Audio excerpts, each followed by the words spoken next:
आप जानते हैं इतिहास वापस दोहराया जा रहा है। ऐसा लिखा गया है कि मिस्र और कनान के बीच में 11 दिनों का रास्ता था, पर बाइबल बताती है वो 40 साल के बाद पहुंचे थे। परमेश्वर डिले कर रहा था कि लोग, हाँ, अब आपको यह भी जानना है कि क्यों वो डिले हो रहे थे। क्या वो खुद रुक गए थे?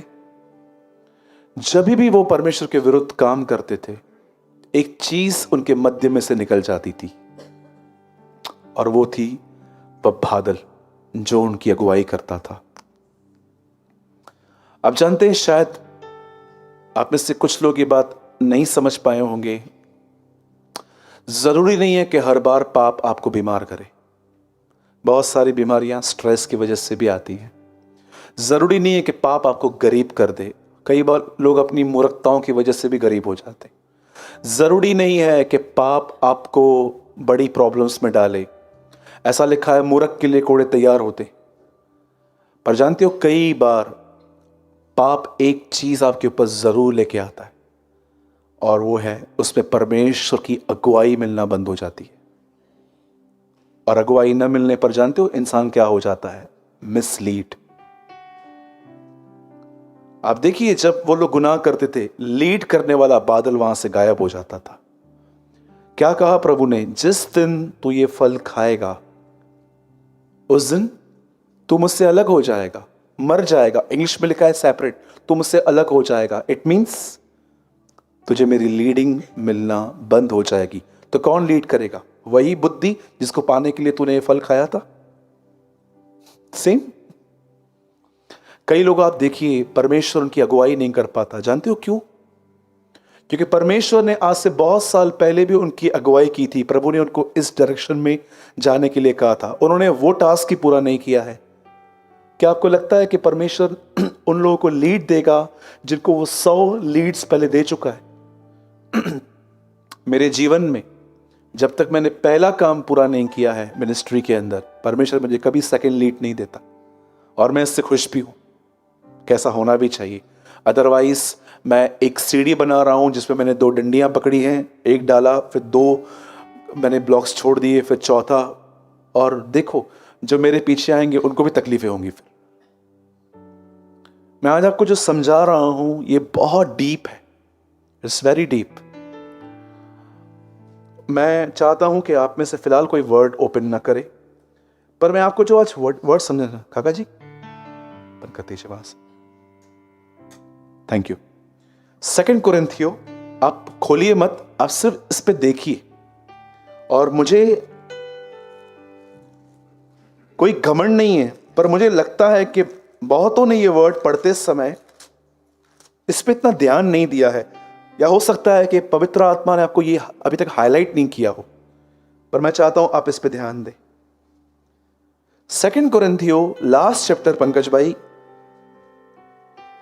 जरा देखिए यहां क्या लिखा है। 4th वर्ड, वह निर्बलता के कारण क्रूस पे चढ़ाया तो गया, तो भी परमेश्वर की सामर्थ्य से जीवित है। हम भी तो उसमें निर्बल हैं, परंतु परमेश्वर की सामर्थ्य से जो तुम्हारे लिए है उसके साथ जिएंगे।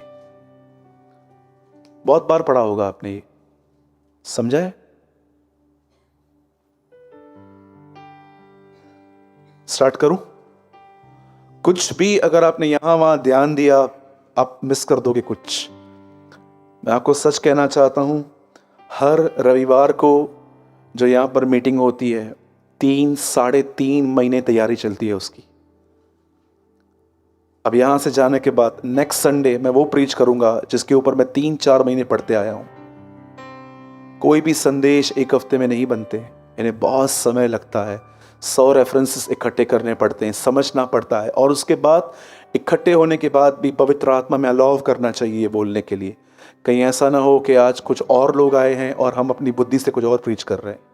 पर by the leading of the Holi spirit मैं आपको कुछ बताना चाहता हूं। आप पूरी बाइबल के अंदर जहां पर भी यीशु के क्रूस के बारे में पढ़ोगे, आपको आगे या पीछे है ना एक वर्ड जरूर पढ़ने को मिल जाएगा, पाप। वह हमारे पापों के लिए मारा गया, उसने हमारे पापों को अपनी देह पर लिए वो क्रूस पे चढ़ गया, वो पापों के लिए चला गया, उसी ने हमारे गुनाहों को ले लिया। लेकिन आप जानते हो, ये बाइबल का इकलौता वचन है जिसमें यीशु के क्रूस पे चढ़ने का कारण सिर्फ पाप नहीं, कोई और भी चीज दिखाई गई है। वह निर्बलता के कारण क्रूस पे तो चढ़ाया गया। क्या समझाना चाहता है पौलुस? निर्बलता, इंग्लिश में लिखा है because of the weakness of flesh Christ crucified. ध्यान दीजिएगा, जिस चर्च को यह लेटर लिखा गया था उस चर्च का नाम था कोरिन्थियो। और मैं आपको बताना चाहता हूं, इफिसियो, कुलिस्सियो, फिलिप्पियो, ये सारी कलीसियाएं पौलुस की हाथ की बनाई हुई थी, सिवाय एक को, कुलिस्सियो को छोड़कर। कुलिस्सियो उसने नहीं बनाई थी, वो फिलेमोन के घर के पहले माले पे चलती थी और पौलुस ने उनको लेटर लिखा था खाली।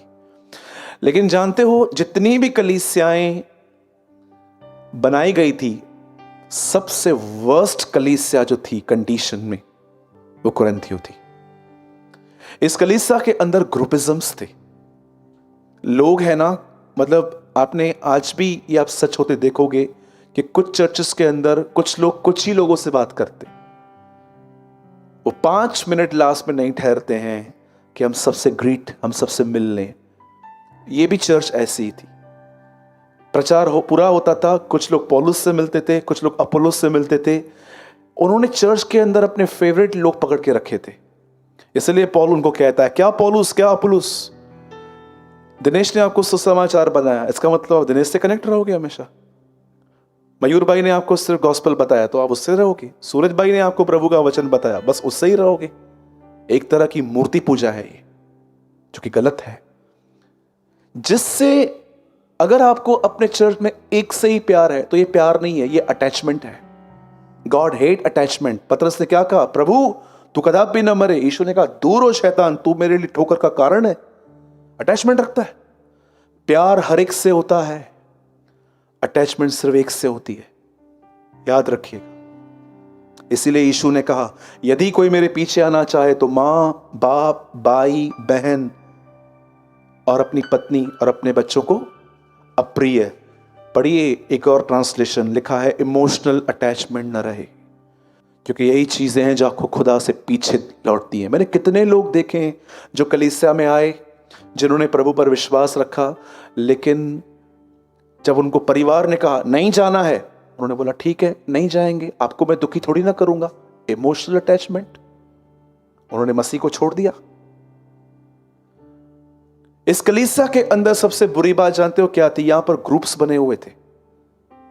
और मैं तो यीशु के नाम से कहता हूं, अगर हमारे कलीसिया में कोई ग्रुप बना हुआ है, यीशु के नाम से टूट जाए। क्योंकि हम सब एक ही बाप की औलाद हैं, हम सब एक हैं। हां, यह बात सच है कि कभी कभी हमें उन लोगों से मिलना पड़ता है बार बार जो सेवा करते हैं, और कई लोग इसके बारे में सोच लेते हैं कि ये तो पार्शियलिटी है, हमसे मिलते नहीं है, इनके साथ क्लोज रहते हैं। मैं आपसे बात पूछना चाहता हूं, आप उतने सिंसियर हो जितना वो है? आपको डांटूं, पॉजिटिव बने रहोगे? वो बना रहता है। उसको डांट भी दूं ना चुपचाप से, उसके बाद भी मेरे अधीनता में चलता है, आप रहोगे?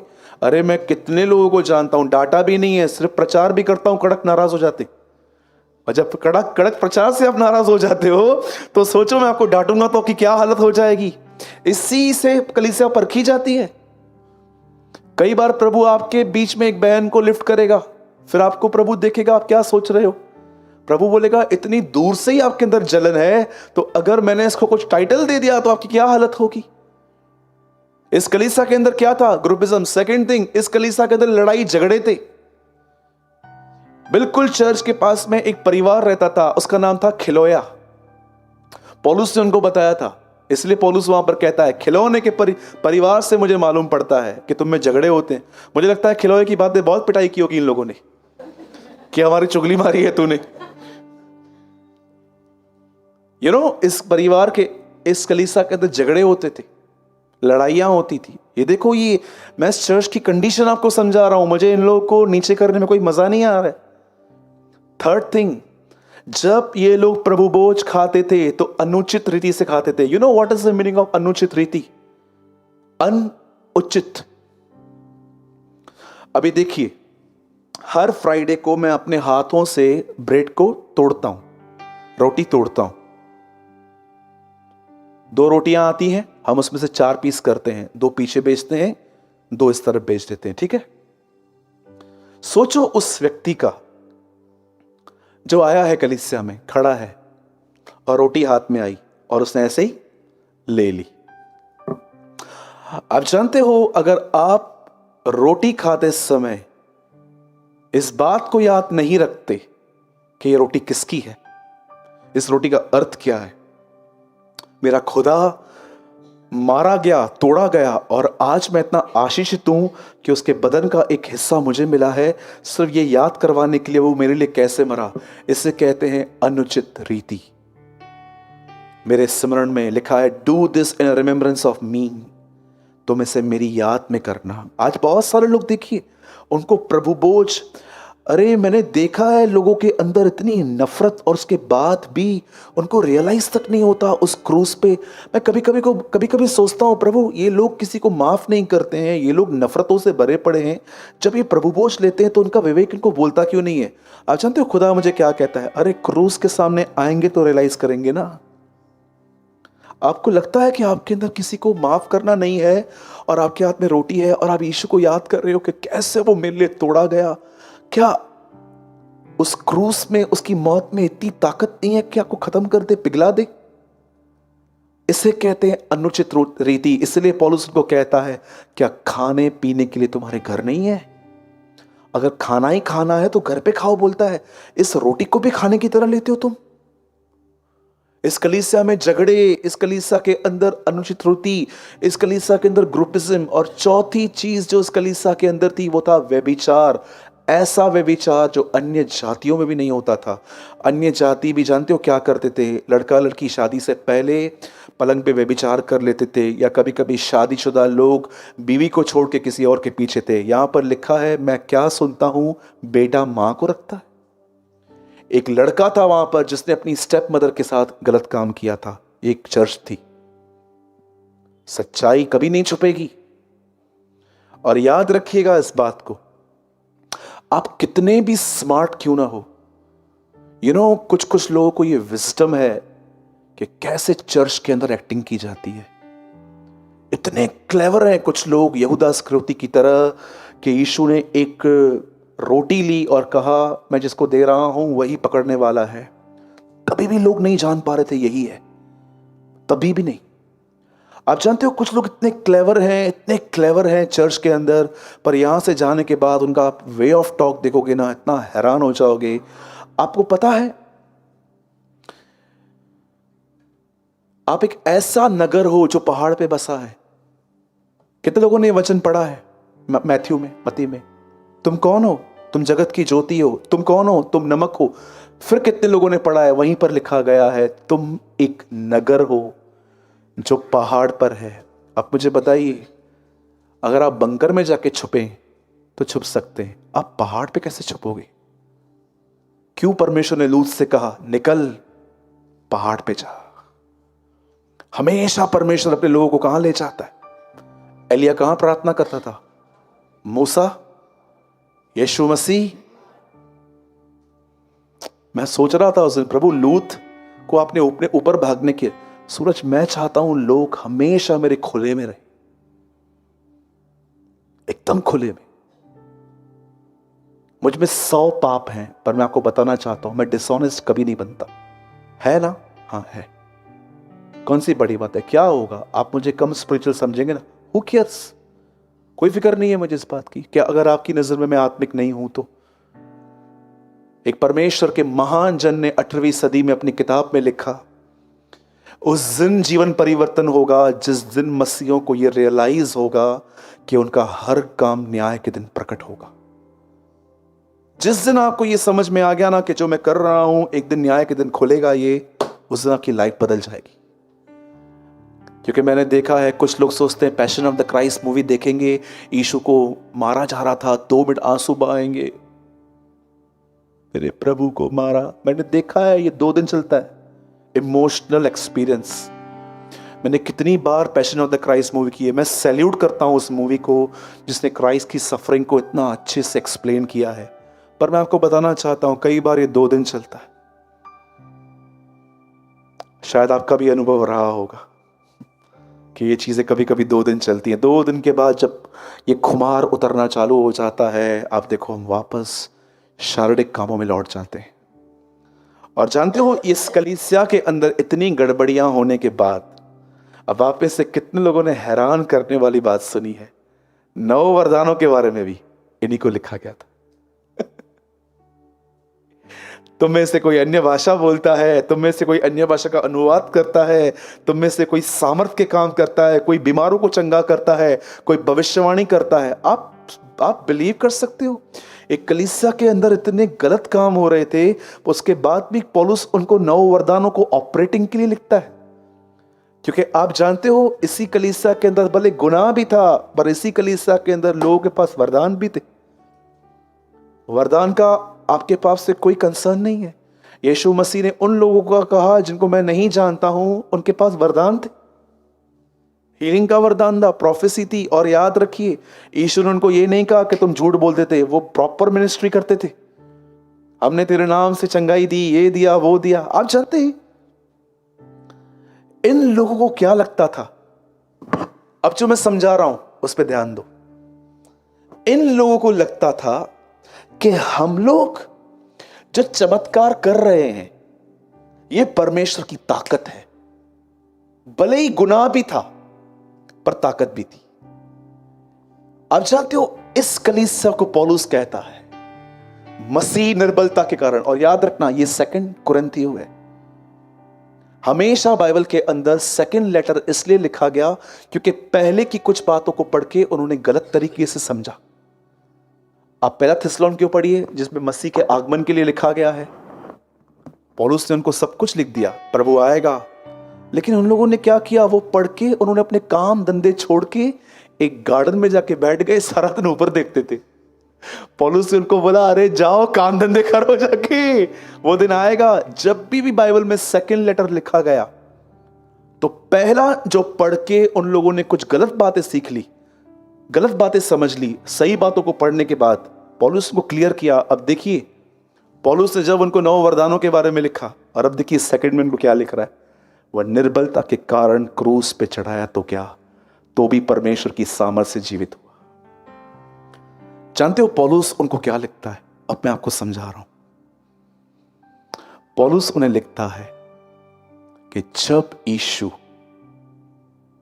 क्रूस पर था वो कमजोर हुआ, और एक कमजोर जो हुआ यही सच्ची सामर्थ है। आप जानते हो, आप कैसे पहचानोगे एक व्यक्ति को जो आत्मा से भरा हुआ है? चमत्कारों के द्वारा नहीं। वो आदमी निर्बल होता है, उससे झगड़ा हो ही नहीं सकता, वो चिल्ला ही नहीं सकता। क्या आप इस तरह हो? वो कहता है, देखो ये एक रियल स्पिरिट फिल्ड मैन है जो क्रूस पे था। आप जानते हो, पतरस ने एक आदमी की कान काट दिया। ये तो मछुआरा था, बरोबर चलाने नहीं आता, नहीं तो गर्दन ही काट देता किसी की। धन्यवाद, उसको ठीक से चलाने नहीं आता था, कान उड़ा दिया उसने। आप सोचिए, अगर पतरस जिस समय ये कर रहा था, यीशु ने क्या कहा? ए पतरस, केफा, नॉट पतरस, केफा, जैसे अंदर रख। उसके बाद यीशु ने क्या कहा? क्या तू नहीं जानता मेरे एक कहने पर मेरे पिता की ओर से 12 पलटने? बाइबल के अंदर साफ बताया गया है, स्वर्ग में 12 ग्रुप्स हैं एंजल्स के।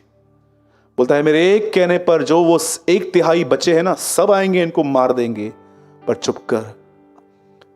क्या आप ये महसूस नहीं कर रहे हैं कि इतना सामर्थ्य होने के बाद भी वो अपने आप में कमजोर हुआ? जानते हो, जब आप पुराने लोग जो यहां पर बैठे हैं, जब आपको पवित्र आत्मा भरेगा तो आप कैसे पहचानोगे कि मैं भरा हुआ हूं?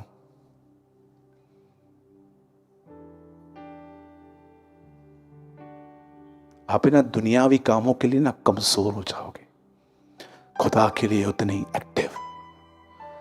आज मैं पूछना चाहता हूं, क्या एक पवित्र आत्मा से भरा हुआ व्यक्ति झगड़ा कर सकता है? यहां लिखा है, देखो वो निर्बल हुआ। वो कुरिन्थियों को समझा रहा था, जिस दिन तुम्हें पवित्र आत्मा भरेगा ना, तुम मसीह की तरह बन जाओगे। हर वो काम जो गलत है उसके लिए कमजोर हो जाओगे। आज मैं आपसे पूछना चाहता हूं, कितने लोग को यह अनुभव है कि एक लड़की सामने से जाती है और आप उस समय अंधे हो जाते हो। आप बहनों को, आप भाइयों को घर के अंदर कोई कुछ कहे, आप कमजोर हो जाते हो। बोलने दे, मैं झगड़ा नहीं करूंगा। आपके सामने टीवी चलती है और आपको सर दर्द स्टार्ट हो जाता है, आप वहां से उठ के चले जाते हो कि ये सब मैं नहीं देख सकता। क्या आप पवित्र आत्मा से भरने के बाद कमजोर हुए हो? इधर लोग लड़ते हैं और झगड़ा करते हैं और अपने आप को जानते क्या बोलते हैं, मैं आत्मा से भरा हुआ। भाई, पवित्र आत्मा से तो भरा हुआ नहीं है, किसी और ही आत्मा से भरा हुआ जरूर है तू। अब मैं आपसे पूछना चाहता हूं, do you have this experience? मसीह निर्बल होने के कारण क्रूस पे चढ़ाया गया और सामर्थ से वो जी रहा है। अब आप में से कुछ लोगों का क्वेश्चन होगा, मैं अप्रिशिएट करता हूं उन लोगों का जो न केवल चर्च में पर चर्च के जाने के बाद गॉडली लाइफ जीते हैं। क्योंकि आजकल मालूम है, मैं आपको बताता हूं, मैंने रिसेंटली यूट्यूब ऑन किया, मैंने एक जवानों को देखा एक चर्च के अंदर। आई थिंक सब 35 के लग रहे थे। उस पूरी चर्च में अंधेरा था प्रीचिंग के टाइम। यहां से रेड लाइट जल रही थी, यहां से ग्रीन, और जो प्रीचर था ना उसके ऊपर एक बहुत ऑसम लाइट थी। वो जहां जहां जा रहा था वो लाइट उसके, कभी कभी देखा होगा आपने।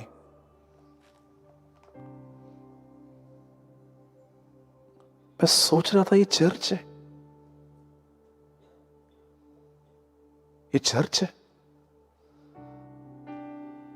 आपको लगता है अगर आज संत पौलुस यहां जिंदा होते और मैं उनको जीसस इस लाइफ में इनवाइट करता कि प्लीज एपोस्टल, तू प्रेरित है, तू वो है जो यीशु के साथ चला, आजा हमारे बैच में, और वो मेरे को बोलता यहां पर आके वो लाइट नहीं है तेरे पास?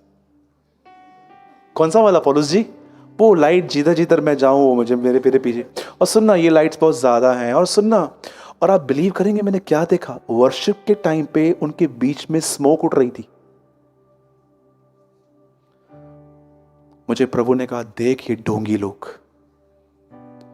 गरीब लोग कलीसिया में पैसे डालते हैं और ये पैसों का क्या करते हैं? शो ऑफ करते हैं। मुझे हैरानी मालूम है इस बात पे नहीं होती है कि ये लोग ये कर, आप ट्रस्ट कीजिए, वहां पर एक बहुत अच्छा गाना चल रहा था, सब डांस कर रहे थे, सब यूथ, और बीच बीच में स्मोक उड़ रही थी, धुआं। देखा होगा ना आपने, स्प्रे वगैरह। मुझे ये चर्च है? मुझे लग रहा था ये डिस्को लग रही है मुझे तो। एक और माइंड में बात आ रही थी, मैं बोल नहीं सकता हूं। मुझे लग रहा था ये वो है, ये चर्च है। Is it church? कलीसिया में विधवाएं भूखे हैं, अनाथों के लिए कुछ नहीं है, और आप इन सब चीजों को अपने ऊपर इन्वेस्ट करते हो ये दिखाने के लिए कि वी आर यूथ। मैं 60 का हूं, प्लीज बचिए इन बातों से। एटलीस्ट मैं पूरे भारत को तो नहीं बोल सकता, पर मैं एटलीस्ट अपने चर्च को तो बोल सकता हूं कि बचिए। मैं आपको बताना चाहता हूं, ऐसे लोगों का पीछा करो जो उसके पीछे चलते हैं। मैं आपको एक बात बताऊं, उस दिन मैंने भाइयों से शेयर की, और उसके बाद हम छोटे से वर्ड में आएंगे। कितने लोग इस वर्ड का मतलब समझते हैं? Reformation, reformer. रिफॉर्मेशन का मतलब होता है जब एक सिस्टम काम न करे तो उसको उखाड़ो और उसकी जगह पे नया सिस्टम लेकर आओ। और आपको मैं हैरान करने वाली बात बता रहा हूं, जितने भी रिफॉर्मर्स थे उन सबों को कभी भी नहीं पता था कि वो रिफॉर्मर है। जानते हो वो लोग क्या थे? बिब्लिकल। वो सिर्फ बिब्लिकल थे, जो खुदा के कलाम में लिखा था वही करते थे, पर दुनिया ने उनको, उनकी सेवकाई को नाम दिया ये रिफॉर्मर्स है। उनको कभी ये एहसास नहीं हुआ, उन्होंने तो कभी डिसाइड भी नहीं किया कि हम रिफॉर्मेशन का काम करेंगे। मार्टिन लूथर को लोगों ने नाम दिया था ही सर रिफॉर्मर, क्योंकि वो उन कलीसियाओं के खिलाफ गया जो कलीसियाएं उन दोनों में बिजनेस करती थी प्रभु का नाम लेकर, वो उनके खिलाफ गया और बाद में उनको नाम क्या मिला? Reformer, reformation. और मैं आपको बताना चाहता हूं, मार्टिन लूथर को खुद नहीं पता था कि वो रिफॉर्मर है, वो बिब्लिकल था, सिर्फ जो खुदा के कलाम में लिखा था वो वही करता था और उनको एक नाम मिला, रिफॉर्मर। तो मेरी आपसे विनती है, चमत्कारों से डिसाइड मत करना कि मसीह यहां है। अगर मसीह होगा तो लाइफ ऐसे होगी। हम क्या होंगे? पुराने लोगों, जोर से बोलो। कितने लोग हैं जो कमजोर हैं? आज ही सुनाऊंगा मैं आपको, मिलो मीटिंग के बाद। कितने लोग हैं जो कमजोर हैं? अब आपको कोई भी कुछ कहे आपको फर्क नहीं पड़ता, खुदा ने आपको इतना मारा है। एक प्रभु के दास ने कहा, जिसने उसके हाथ से मार खाई है अब उस पर कोई मार असर नहीं करती। जिसने उसके हाथ से मार खाई है ना, उस पर किसी की मार की असर नहीं होती। और जिसने उसके हाथ से मार नहीं खाई है उनको थोड़ी मार भी बहुत लगती है ना अंकल? बोलो यीशु मसीह की। एक दिन दाऊद ने पाप किया, प्रभु उसको बोलता है तीनों, ये देख, तीन पाप, तीन पनिशमेंट्स, तलवार चलेगी, मरी चलेगी, या मेरे हाथ में पड़ जा। दाऊद कहता है मैं तो तेरे हाथ में पड़ूंगा क्योंकि मैं जानता हूं तेरी दया भी बड़ी है। दाऊद क्या कहता है? बोलता है नहीं, मुझे तेरे हाथ में पड़ना है। दाऊद जानता था अगर वो मारेगा तो वो जिलाएगा भी। आमीन। बोलो यीशु मसीह की। जितना हो सके प्रतिदिन प्रभु के साथ समय बिताओ। और फिर से कहता हूं, जो हमेशा कहता हूं, आप में से बहुत सारे लोग बैठे हैं यहाँ पर, मुझे घूर घूर के जो देख रहे हैं, मैं आपको बोलना चाहता हूं, लिसन, आप में से हर व्यक्ति को परमेश्वर ने समय दिया है। ऑनेस्टली मानो कि आपका फोन उसे चुरा रहा है। मानना सीखो, आपका सेल फोन आपके समय को चुरा रहा है। थोड़ा उसको साइड रखो और बी ऑनेस्ट। प्रभु को समय दो, और जब वो आपको भर देगा ना, आप क्या हो जाओगे? आप निर्बल हो जाओगे। जो भी लड़ाई झगड़े करते हैं, आपको पता है ये लोग कौन है? मजबूत, बहुत स्ट्रांग। जो भी लड़ाई करते हैं, झगड़े करते हैं, शाउट करके बात करते हैं, बुद्धे न थो क्यों सोचती हेट बता जी, दस आंखें नीचे ऊपर हो जाती, बुद्धे बोल सुनता नहीं है तो। ये लोग कौन है?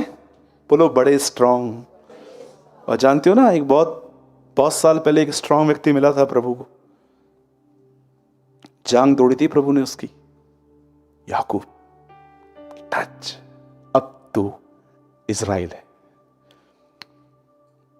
बोलो यीशु मसीह की। चलिए शुरू करते हैं। बहुत अच्छी स्टडी है। अगर आप अच्छे से रिस्पॉन्स करेंगे तो मैं 3 बजे तक पूरा करूंगा। कितने लोग 3 बजे तक बैठने के लिए तैयार हैं? लंबा हाथ उठाइए। क्या बोला? 6 बजे तक? हमको देख के तरस नहीं आता है। 6 घंटे तो पंजाब में भी नहीं बोलता हूं मैं। एक ही दिन, कोई ये बड़ा ही नहीं है, ये प्रभु का अनुग्रह है। मैंने एक दिन में एक बार 9 घंटे प्रचार किया था। प्रभु ने मेरी हेल्प की, लेकिन ये बात अलग है कि अगले दिन मैं नींद से ही नहीं उठ पाया। बहुत पुरानी बात है, जब एक बार मैं एक जगह पे गया था, 7 मीटिंग्स ली थी मैंने, 1.5 घंटे की, आई थिंक 8 साढ़े 8 घंटे।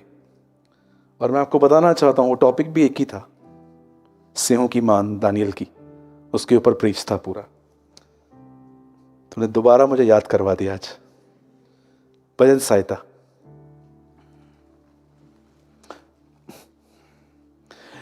जिनका सेलफोन बजा, आप प्लीज इसे साइलेंट और वाइब्रेशन पे कर दीजिए। क्योंकि मुझे अच्छा नहीं लगता है कि मैं आपके फोन के लिए प्रार्थना करूं कि प्रभु आपके फोन को बपतिस्मा दे।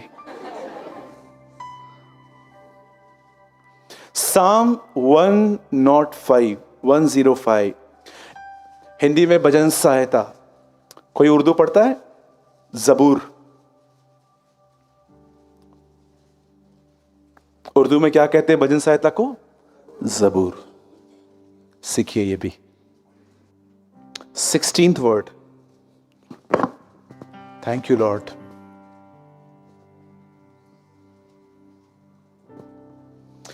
फिर उसने उस देश में अकाल भेजा और अन्न के सब आधार को दूर कर दिया। 17 प्यारे भाई। उसने यूसुफ नामक एक पुरुष को उनसे पहले भेजा था, जो दास होने के लिए भेजा गया था। 18th ऑसम वर्ड है ये। लोगों ने उसके पैरों में बेड़ियां डालकर उसे दुख दिया, वह लोहे की सांकलों से जकड़ा गया। 19 जब तक उसकी बात पूरी ना हुई तब तक यहोवा का वचन उसे कसौटी पर कसता रहा। आमीन। अपना हाथ उठाइए, दाहिना हाथ उठाइए, प्रभु से कहिए, जब तक आपकी मर्जी पूरी ना हो आपका वचन मुझे कसौटी पे कसता रहे। आमीन। ठीक है, अभी कसे तो सहना भी। मसीह लोग बहुत कभी कभी बड़ी बड़ी बातें करते, मुझे अपनी तरह बना। प्रभु बोलता है कोशिश चालू है। आप कई बार जब प्रभु को ये कहोगे ना, प्रभु आप मुझे अपनी तरह बनाओ, आप बिलीव करो, आप जैसे घर जाओगे आपको एक लाबान जरूर मिलेगा। बोलो लाबान। लाबान वो व्यक्ति है जो आपसे शाना। Do you know what is the meaning of Laban? Laban कौन था? याकूब का भी बाप था वो तो, चीटिंग में। तो जब आप प्रभु को ये कहोगे ना, मुझे आपकी तरह बनाओ, तो कोई लाबान जरूर भेजेगा। ठीक है, तो सोच समझ के दुआएं करो। इसलिए यीशु ने कहा, ये कुछ भी बोलते रहते हैं, मीनिंगलेस प्रेयर, बकबक करते रहते हैं खाली। चलिए हम स्टार्ट कर रहे हैं। मैं आपको एक बहुत अच्छी चीज आपको टीच करना चाहता। अगर आपने इस चीज को समझ लिया, आप बहुत सारी रॉन्ग टीचिंग से आजाद हो जाओगे। बोलो रॉन्ग टीचिंग। कितने लोग ये बात जानते हैं कि कभी कभी आपने ये महसूस किया है कि एक आदमी ने एक वर्ड ओपन करवाया आपसे और उसके ऊपर टीचिंग दी, और आपने ये महसूस किया कि ये ह्यूमन टीचिंग थी, प्रभु की तरफ से नहीं थी। बहुत बार कभी कभी आप ये महसूस कर सकते हो, ये आपकी डिसर्निंग है कि एक आदमी ने एक वर्ड ओपन करवाया और जो आपको सिखाया वो बिब्लिकल नहीं लग रहा था। इसे कहते हैं ह्यूमन टीचिंग। बट मैं बिलीव करता हूं कि आज जो परमेश्वर आपको सिखाएगा वो आपको बहुत सारी रॉन्ग टीचिंग से मुक्त करेगा। आमीन। आप सभी जानते हैं ये सारी बातें यूसुफ के लिए लिखी गई हैं भजन सहायता में। बाइबल ऐसा बताती है, याकूब के 12 बेटे थे। उन 12 बेटों में सबसे छोटा जो था वो था यूसुफ। और मैं आपको बताना चाहता हूं, एक यूसुफ ही था जिसको सबसे ज्यादा गर्भ के अंदर प्यार मिलता था। ये प्यार जानते हो कैसे रिवील किया था उसके बाप ने? उसके लिए अपने हाथों से अंगरखा बना के। आज भी देखते रहेंगे गांव साइड में, जब बहनें फ्री हो जाती हैं तो बाहर बैठ के एक सुई से बनाती रहती हैं। वो अपने हाथ से बनाया हुआ एक चोगा था। आप जानते हो बाइबल क्या बताती है? परमेश्वर ने अपनी प्रतिज्ञा यूसुफ पर प्रकट की थी एक दर्शन के थ्रू। कई बार प्रतिज्ञाएं कैसे भी आती हैं? दर्शनों में भी आती हैं। बाइबल ऐसा बताती है कि यूसुफ ने जैसे वो दर्शन देखा, कितने लोगों ने पुआल देखे हैं? पुआल। आप गांव साइड जाएंगे ना, आप देखेंगे ना खेत में घास होती है ना, घास, उसके बंच बने हुए रहते हैं और वो खड़े हुए रहते। तो उसने क्या देखा? वो पुआल जो है ना वो झुके हुए हैं ऐसे, और एक्चुअली वो झुकते नहीं है, वो हमेशा स्टैंड रहते हैं। लिखा है कि वो कहता है कि मैंने एक दर्शन देखा, पुआल मेरे सामने झुके हुए थे। उसके बाद वो कहता है मैंने एक और दर्शन देखा, 11 तारे, सूर्य, चंद्रमा सब मुझे प्रणाम कर रहे हैं। और जब ये बात उसने वहां पर शेयर की तो ऐसा लिखा गया है कि उसके भाइयों को ये बात पसंद नहीं आई कि ये रूलर बनने वाला है। और आप जानते हो वचन क्या कहता है? उसके बाद एक कलाम ऐसा लिखा गया है कि एक दिन ये अपने भाइयों से मिलने के लिए जब गया तो वचन कहता है, प्रभु का वचन कहता है कि उसके भाइयों ने उसे बहुत मारा, उसे पीटा। और मैं आपको बताना चाहता हूं ये सब जलन के कारण हुआ। आपको पता है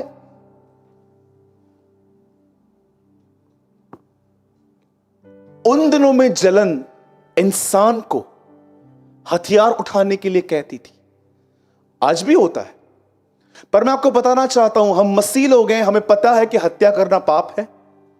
और पर आपको मैं बताना चाहता हूं आज आपको आपकी जलन एक चीज उठाने के लिए कहेगी, जुबान। Trust me. जैसे उन दिनों में लोग जलन के अंदर पत्थरों से, आप देखो केन ने हाबिल को मार दिया। वो जल रहा था, यार ये मुझसे छोटा और आगे। आप देखोगे ना बहुत सारे सीनियर लोगों को यूथ से बहुत जलन होती है।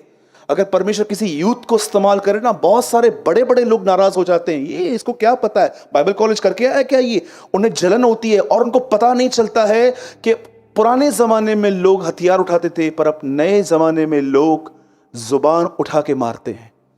और मैं आपको बताना चाहता हूं, कई बार मैं आपको बताता हूं, व्यक्ति गलत नहीं होता है, लोग अपनी जलन आप में इंपार्ट कर देंगे। और अगर कई बार आपको लोग मिलेंगे, आपके लिए कुछ भी बोलेंगे, दूसरों के लिए कुछ भी बोलेंगे, ये नहीं इसके पास मत जा, ये ऐसा। आप बिलीव कर रहे हो, आपको वो लोग अपनी जलन आप में इंपार्ट कर रहे हैं।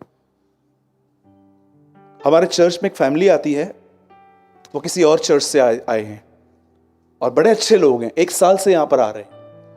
अब हुआ क्या, उन्होंने पुरानी चर्च में जहां वो जाते थे, फिर उसके बाद ये यहां पर आए, वो कुछ इश्यूज की वजह से यहां पर आ गए। तो उनको यहां पर वचन को इतना मजा आया सुनने में, वो इतने सेटिस्फाइड हो गए कि उनको लगा कि अब हमें कहीं और जाने की जरूरत ही नहीं है। तो उन्होंने क्या किया, वो कंटिन्यू यहां पर आ रहे हैं, अभी भी आते हैं, वो कंटिन्यू आते हैं। तो लोग जानते हो उनको क्या बोलने लग गए, आप तो अलग ही हो गए हो, आप तो बात ही नहीं करते हो, आप तो ये नहीं करते हो। वो ये तक नहीं समझ पाए कि एक्चुअली हम सीरियस हो रहे हैं। क्यों भटके, जब हमको एक ही जगह पे सब कुछ मिल रहा है। देखो हमको ज्ञान तो चाहिए नहीं, हमको चाहिए मसीह की तरह बनना। जब हमें ये चर्च टीच कर रही है मसीह की तरह बनना, तो हम क्यों अननेसेसरी दूसरी शिक्षाओं को अपने अंदर डालें। मैं ये नहीं कहता हूं कि लोग जो दूसरी शिक्षाएं हैं वो गलत है, नो। मैंने अपने आंखों से देखा है, बहुत सारे लोग मुझसे अच्छा वचन सिखाते, सीनियर पीपल ऑफ गॉड। मैंने बहुत सारे लोग देखे जिनकी उम्र 45-50 है। मैं आपको सच कहता हूं, मैं अपने आप को या उनको बड़ा नहीं कर रहा हूं, मैंने रियली देखा है वो बहुत अच्छा टीच करते हैं लोगों को। कई बार जब मैं उनकी टीचिंग को मैंने सुना था कुछ समय पहले, एक भाई को जब मैं सुन रहा था मैं हैरान था। मैंने कहा यार मैं ये बात टीच नहीं कर पाया, ये टीचिंग मेरे में मिसिंग रहती है, मैं इसको थोड़ा कवर कर लेता हूं। इन्होंने पूरा कवर कर लिया। यस, ऑनेस्टली हमसे अच्छे लोग हैं सिखाने वाले भी, पर कई बार ये अच्छे लोग दूसरों को जज भी कर देते, ये गलत है। आप जानते हो कई बार आपको पता भी नहीं चलता कि आप जिसके लिए बोल रहे हो ना, आपके अंदर उनके लिए जलन है। मैं आपको सच कहता हूं, कभी कभी दूसरे की उन्नति बर्दाश्त करना बहुत कठिन होता है, लोगों के लिए बड़ा कठिन होता है। आज मैं आपसे पूछना चाहता हूं, जैसे लिखा गया है उसके भाई उससे जलते थे कि यार ये छोटा और ये इतना बड़ा बनना है। और जानते हो उन्होंने इसको क्या किया, लिखा है उन्होंने उसको मारा, पीटा, और पीटने के बाद ऐसा लिखा है कि उन्होंने उसे खड्डे में फेंका। अब बहुत सारे लोग यूसुफ की लाइफ को इतना नेगेटिव पढ़ते हैं, बाप रे इतनी परीक्षाएं होती हैं प्रभु में। एक आदमी को मैंने कहा बपतिस्मा लिया है, 2 साल से चर्च में आता था, नहीं। मैंने बोला क्यों, बोला बपतिस्मा के बाद परीक्षा होती है। मैंने बोला ये कहां लिखा है, यीशु ने बपतिस्मा लिया परीक्षा हुई। ओ बाप रे, यहां पर कितने लोग बैठे हैं जो ये कह सकते हैं बैप्टिज्म के बाद हम ब्लेस्ड हुए। यस, मैं यहां पर बैठा हूं, मैं आशीषित हुआ बपतिस्मा के बाद। स्पिरिचुअली ग्रो किया मैंने, ऐसा कुछ नहीं होता। तो मैंने उससे एक बात पूछा, तू यीशु है? बातें देखो बड़ी बड़ी, कुछ भी सोच लेते हैं, इतना डरते हैं कुछ लोग। आपको लगता है आपका खुदा ऐसा है, वो वेट कर रहा है बपतिस्मा ले तो परीक्षाएं डालूं। अरे वो तो कहता है तुम अपनी मूर्खताओं से परीक्षा में चले भी गए, मैं तुम्हें वहां से भी निकाल लूंगा। कितने लोग ये बात जानते हैं? यिर्मयाह आखिरी प्रोफेसी करता है इज़राइल के लिए, हे इज़राइलियों पश्चाताप करो, पाप से निकलो, अगर नहीं निकलोगे एक राजा आएगा तुम्हें ले जाएगा, लेकिन ये याद रखो अगर वहां चले जाओ वहां पर भी अपने खुदा को ढूंढोगे तो वो तुम्हें मिल जाएगा। The Bible says. कई लोगों को लगता है मैंने गलतियां की हैं ब्रदर, क्या प्रभु मुझे निकालेगा? बिल्कुल निकालेगा। क्या बचपन में आपके साथ कभी ऐसा हुआ था कि आपने बाजू वाले को मारा जब आप छोटे थे और वो कंप्लेन लेकर आए आपके बच्चे ऐसे थे, और आपकी मां जानते हो ये बोलती थी, रुक जा रुक जा। जानते हो हमारी मां क्या बोलती? आपके बच्चे ने भी तो किया होगा ना। और जैसे दरवाजा अंदर बंदा, तेरे को मालूम मालूम। अरे आप पब्लिकली अपने बच्चे को डिफेंस करते हो, वो छोड़ देगा? सोचो। मुझे आज भी याद है बचपन में कुछ एक किस्सा हुआ था, और मैं घर पे भाग के आया। वो लोग मेरे पास आए, मेरी फैमिली को, निकालो उसको बाहर। क्या हुआ? ऐसा ऐसा किया है, तुम लोगों ने तो किया होगा ना। और मैं मां को, मां मेरा गलती है। झगड़ा कर रहे थे। लेकिन जैसे दरवाजा बंद हुआ वो लोग गए, ओ पिटाई हुई। कई लोगों को लगता है ब्रदर मैंने मूर्खताएं की हैं, मैंने परीक्षाएं क्रिएट की हैं, मैंने प्रॉब्लम्स किए हैं, प्रभु मुझे बचाएगा? क्यों नहीं बचाएगा? जरूर बचाएगा। वो जानता है गलतियां सबसे होती हैं, वो तुम्हें बचाएगा। लेकिन बचाने के साथ ये भी टीच करेगा, अब फिर से मत कर।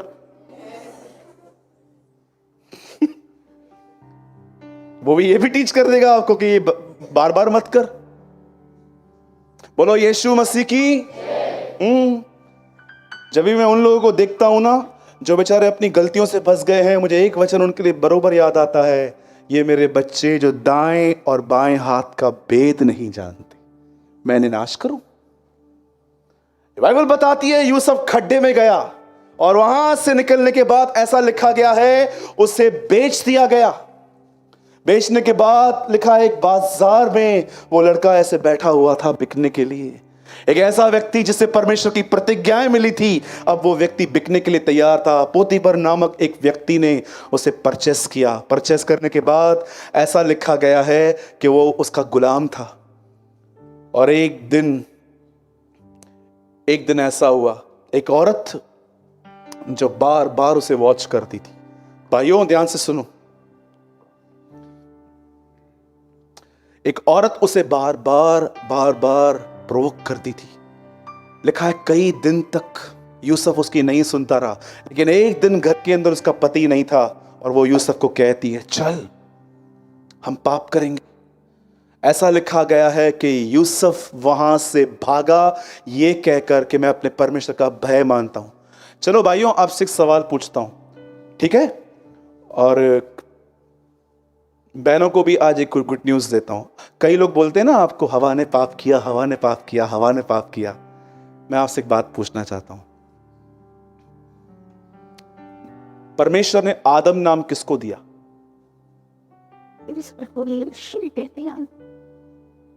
आपको पता है उत्पत्ति में क्या लिखा है?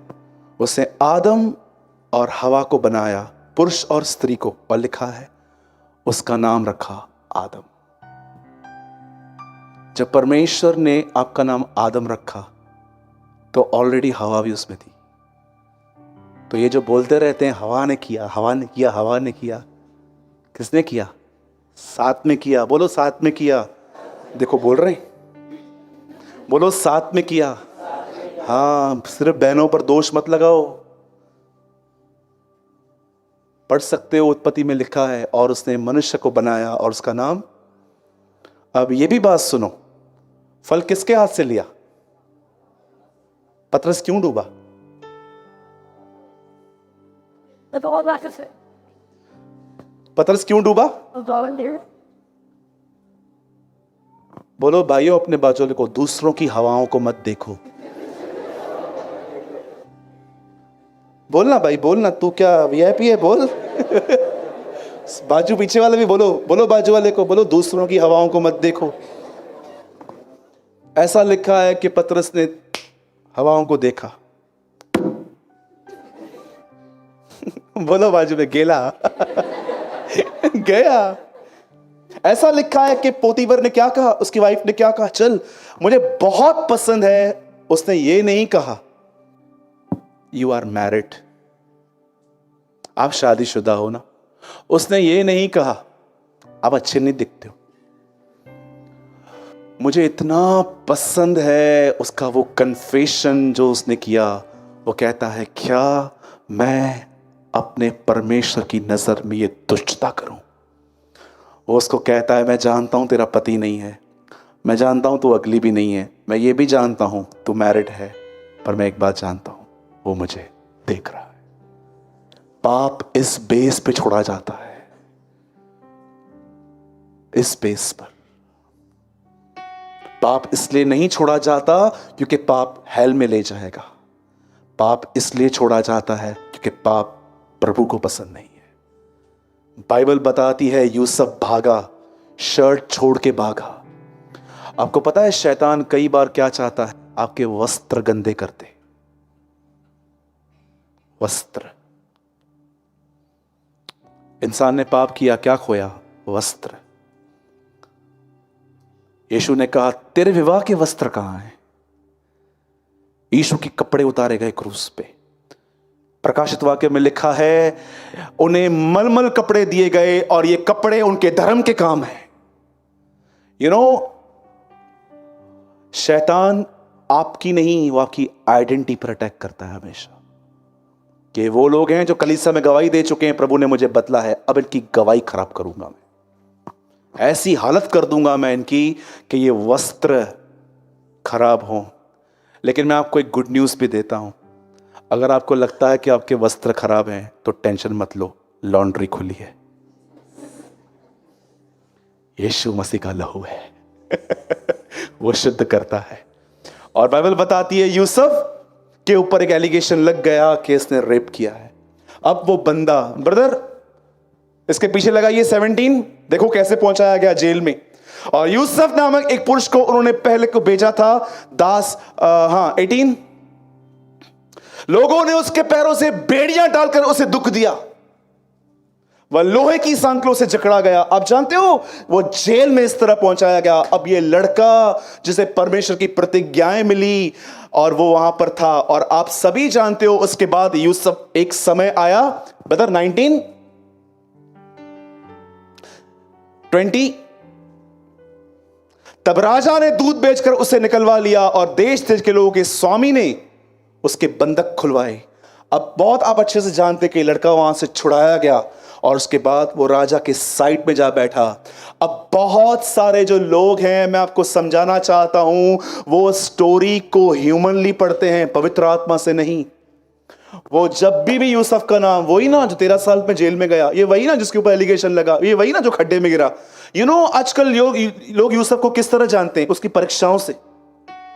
अगर मैं आपको किसी को भी पूछूं यूसुफ को जानते हो? हाँ, वही ना जो खड्डे में डाला गया था। पर कितने लोग इस बात को जानते हो, इन सारी परीक्षाओं में परमेश्वर उसके साथ था। कैसे? उसके भाई उसे मारना चाहते थे पर मुझे नहीं मार पाए। एक भाई ने कहा छोड़ दो, मैं बिलीव करता हूं ये परमेश्वर था। जैसे वो उस घर के अंदर गया, उस पे व्यभिचार करने का फोर्स आया और वो व्यभिचार में नहीं गिरा, ये परमेश्वर था। जैसे वो जेल में गया, एक दिन प्रभु ने उसको वहां से निकाला, मैं बिलीव करता हूं ये परमेश्वर था। मैं बिलीव करता हूं जो परमेश्वर ने प्रतिज्ञा की थी यूसुफ से, परमेश्वर उसे पूरी करना चाह रहा था। ये सारी बातें रुकावटें थी, लेकिन परमेश्वर उसे हर बार बचाता रहा। मैं आपको बताना चाहता हूं मेरे भाइयों, मेरी बहनों, यहां पर देखो, जो मैं कहता हूं उसे ध्यान से सुनो। हर परीक्षा के अंदर जब आप पढ़ते हो, उस परीक्षा में निकलने के प्रयास मत करो, उस परीक्षा में परमेश्वर के साथ बने रहो।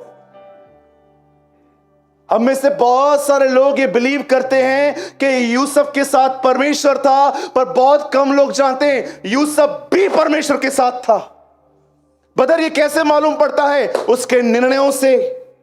उसके भाइयों ने उसे मारा, उसने विरोध नहीं किया, लोगों ने उस पर ब्लेम लगाए, उसने कुछ नहीं कहा। यहां पर वो 13 साल था, मैंने कहां भी नहीं पढ़ा उसने एक जगह पर कुड़कुड़ाया हो। आप सभी जानते हैं कि परमेश्वर ने अय्यूब के लिए कहा, ये मेरा दास है, खरा है, सीधा है, पर मुझे ऐसा लगता है परमेश्वर का ये आनंद थोड़े ही दिनों का रहा।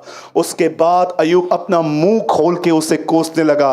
लेकिन ये बाइबल का एक ऐसा व्यक्ति है जिसके लिए कोई रिकॉर्ड नहीं है कि उसने कुछ गलत किया। मुझे लगता है यह प्रभु के घमंड का एक कारण था। न केवल यूसुफ के साथ परमेश्वर था, पर यूसुफ भी परमेश्वर के साथ था।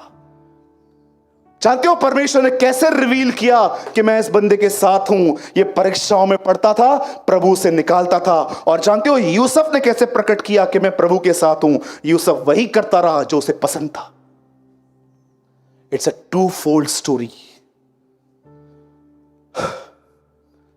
मैं आपको फिर से बताना चाहता हूं, शायद आपने न सुना हो तो, हम बहुत बिलीव करते हैं परमेश्वर उसके साथ था, पर आपको यह भी समझना पड़ेगा कि वो भी खुदा के साथ था। परमेश्वर उसके साथ था। यह कैसे रिवील हुआ कि जब भी वो लड़का, अनमैरिड बॉय, जब भी वो परीक्षाओं में पड़ा, प्रभु ने उसको छुड़ाया। और जानते हो यूसुफ ने कैसे रिवील किया कि मैं उसके साथ हूं? अपने निर्णयों से। आपको क्या लगता है आज हर व्यक्ति जो यहां पर बैठा है व्यभिचार से बचा है? मैं आपको बताना चाहता हूं आज बहुत सारे लोग अश्लील वीडियो के गुलाम हैं।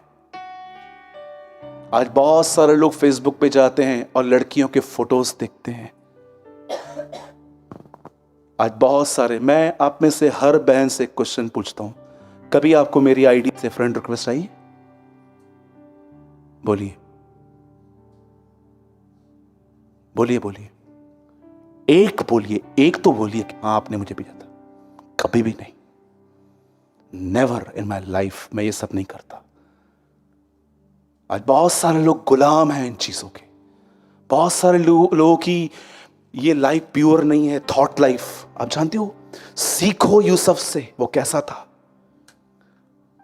अरे कोई यूट्यूब नहीं था उसके पास कि वो वचन सुने, कोई बाइबल नहीं थी, पवित्र आत्मा भी नहीं था, पर क्या वो लड़का एक चीज जो वो सीख चुका था, फियर ऑफ गॉड।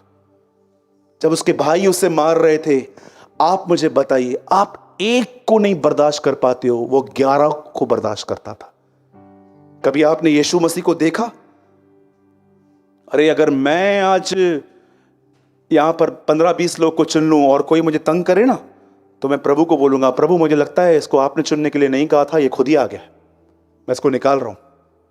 लेकिन यीशु उन 11 के साथ, जिसमें एक कहता था चलो मरने वालों के साथ मरने चले, एक पॉकेट में हाथ डालता था कि 200 रुपए पड़े हैं, सबको खाना नहीं खिला पाऊंगा, एक ऐसा था जो कहता था 30 सिक्के दो तो अभी बताता हूं वो कौन है, और एक 3 बार कहता था मैं तुम्हें नहीं जानता।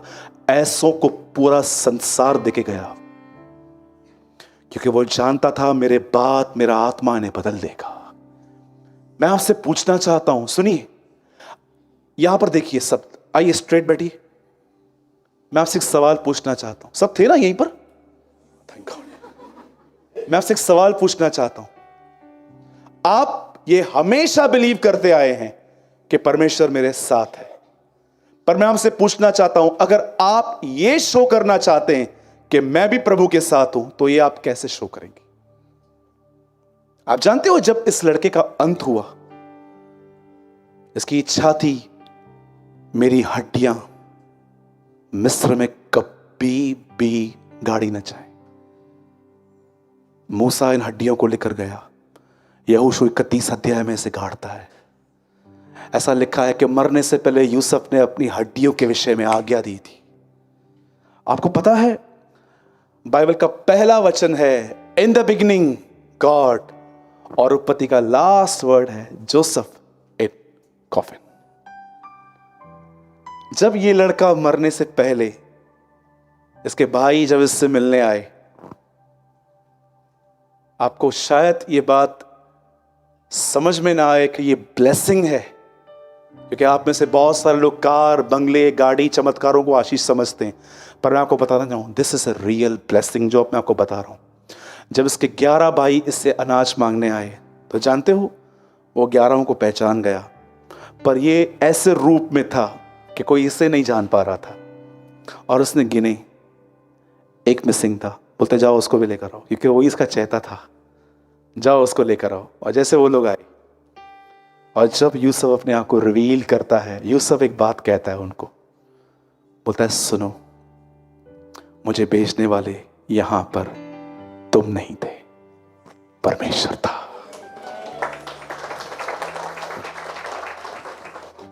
एक आखिरी बात, जब यूसुफ ने यह कहा मुझे बेचने वाले तुम नहीं पर परमेश्वर था, क्यों? खुदा यहां पर क्यों लेकर आया? जानते उसके बाद वो क्या बोलता है? ताकि तुम्हारे प्राण बचे। आप में से कितने लोग ये बात जानते हैं परमेश्वर यूसुफ से ज्यादा उसके 11 भाइयों से प्यार करता था?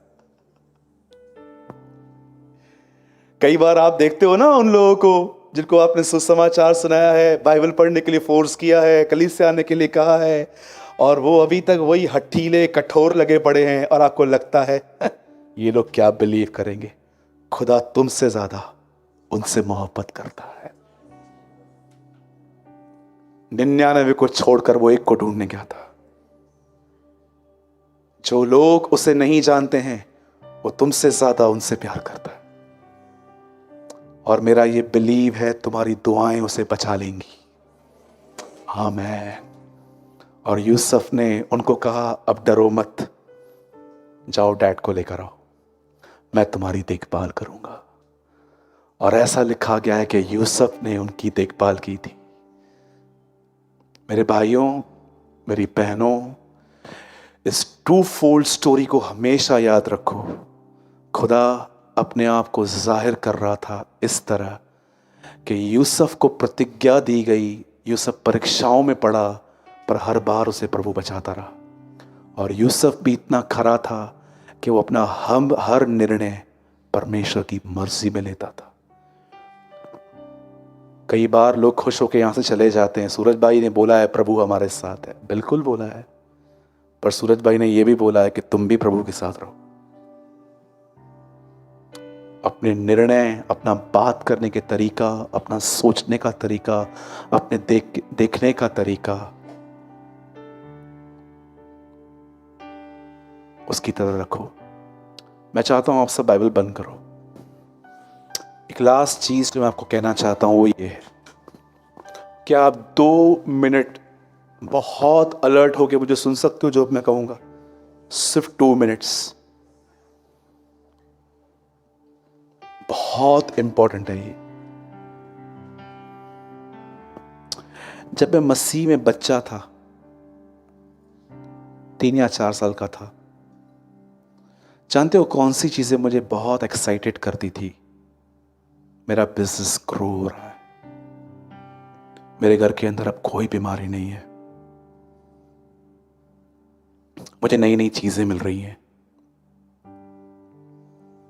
नथिंग इज रॉन्ग, ये गलत नहीं है।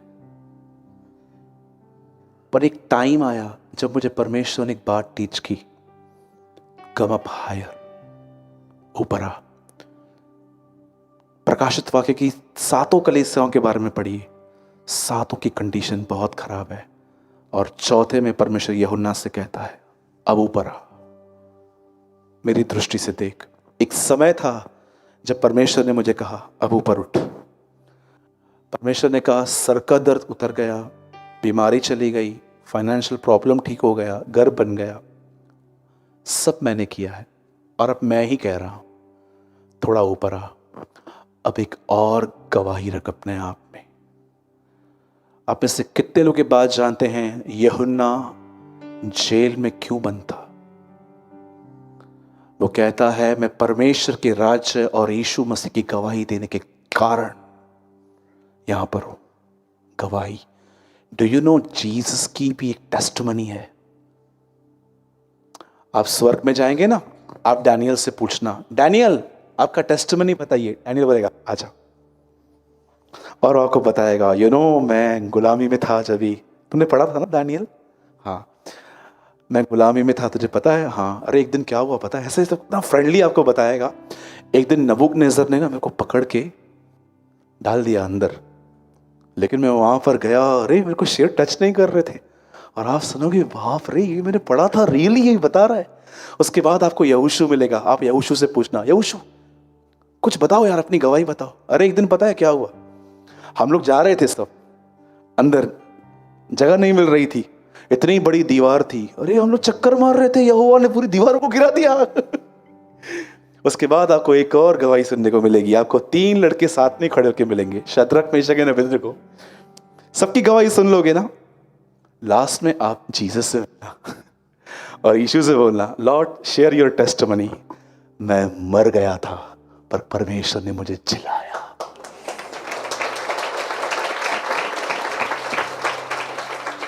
This is his testimony. Bible इसको गवाही कहती है उसकी।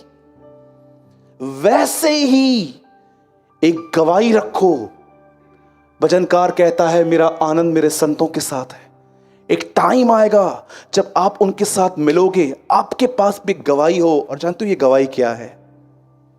कि आप इब्राहिम, इसहाक, याकूब सबसे मिलो और आप उनको, जब वो लोग पूछे व्हाट इज योर टेस्टिमनी, तो आप उनको ये बोल पाओ, मैंने अपना हृदय अपने खुदा के लिए हमेशा शुद्ध रखा। That is my testimony. रखेंगे ये मैंने इन दिनों में, इस वीक में प्रभु से सीखा। परमेश्वर ने उनके लिए एक बात ठहराई कि तुम्हें उनके साथ संगति दे। इब्रानियों में लिखा है, यू नो परमेश्वर ने ठाना है। भजनकार कहता है मेरा आनंद मेरे संतों के साथ है। एक समय आएगा जब इब्राहिम, इसहाक और याकूब से और सबसे मिलेंगे। आपके पास क्या टेस्टिमनी होगी? वहां पर जाके क्या बताओगे? बहुत सर में दर्द होता था, उतर गया। और इब्राहिम बोलेगा इसका सर का दर्द अभी इधर लेकर आइए या इधर लेकर आया। नो, ये सर दर्द, पेट दर्द, अब इससे ऊंचे उठो। अब ये गवाही रखो कि मैंने अपना दिल, ब्रदर मैंने कभी ऐसे, आप ऐसे इब्राहिम को बोल पाओ अंकल जी, अब बड़े हो ना मुझसे मैं अंकल कहता हूं आपको ताऊ। अब उनको ये बोलने पाओ अंकल मेरी ये टेस्टिमनी है। क्या? मसीह ने मुझे आज्ञा दी कि राइचस बन। लोग मुझे बहुत तंग करते थे पर मैंने कभी भी उल्टा आंसर नहीं किया। मैंने कभी किसी के लिए तो नफरत नहीं रखी, क्योंकि मुझे पता था मैं परमेश्वर का मंदिर हूं, वो मुझ में निवास करता है। मैं दुष्ट आत्माओं और पवित्र आत्मा के कटोरे में से एक साथ मैंने कभी भी नहीं पिया। ये मेरी टेस्टिमनी है। मैंने अपने आप को प्योर रखा। और आपको क्या लगता है कि ये आपकी टेस्टिमनी ऐसे रह जाएगी? अरे जब आप उस मेमने से मिलोगे, जब आप उसे देखोगे, उस दिन आपको ये वर्ड याद आएगा, धन्य है वे जो मन के शुद्ध हैं, वे खुदाबंद को देखेंगे। ये आपका रिवॉर्ड होगा कि आपने यहां भी उसे देखा, वहां पे। अपने अंदर गवाही रखो। बस किसी के लिए भी मन में सोचा, वीडियो देखा, ये देखा, ये लाइफ है। ये कोई जिंदगी है किसी के लिए भी नफरत पाल के बैठे हो? खुदा आएगा माफी मांगने, मैं मांगू। ये आपकी लाइफ है। It is your life. घिन आती है मुझे जब मैं अपने अंदर किसके लिए नफरत रखता हूं। मैं रोता हूं, प्रभु यार ये क्या गुस्सा है, यरूशलेम में बेबीलोन। अरे हम सब यरूशलेम है। बोलो बाजू वाले को, आप जीवित यरूशलेम हो। कितने लोग ये बात जानते हैं? इब्रानियों में आपका एक नाम है, जीवित यरूशलेम। हम उस पहाड़ के सामने नहीं आए हैं जो कांपता है, जो डरता है। लिखा है तुम जीवित यरूशलेम हो, you are a living Jerusalem. राजा का नगर हो तुम, खुदा तुम में निवास करता है, उसका आत्मा तुम में बसता है, उसके वचन तुम्हारे अंदर हैं, उसका महान पवित्र आत्मा जिसको पेंटिकॉस्ट के दिन उंडेला गया था वो तुम्हारे अंदर है। बोलो यीशु मसीह की। क्या होगी यूसुफ की गवाही ऊपर? भाइयों ने मारा, लड़कियों ने खींचा, पर मैं कभी भी नहीं गया, मैं शुद्ध बने रहा। कि कितने लोग ये गवाही रखना चाहते हैं, मैं सबसे महान प्रचारक, मैं जैसे ऊपर जाऊं प्रभु कहे ये देखो आ गया, ये देखो, ये इसी की वजह से मेरी कलीसियां भरी पड़ी थी और बाद में खाली भी हो गई। बोलिए बहुत सारे लोग महान सेवक बनना चाहते। बिली ग्राम ने कहा तुमने मेरे क्रूसेड्स को देखा है, पर तुमने कभी उन आंसुओं को नहीं देखा है जो मैंने कमरे में बहाए। एपी सैमसन अपनी किताब में लिखते हैं, हर व्यक्ति दूसरों की सक्सेस देखता है, पर वो उन आंसुओं को नहीं जानता जो कमरे में बैठ के रुलाए गए थे। बोलो यीशु मसीह की।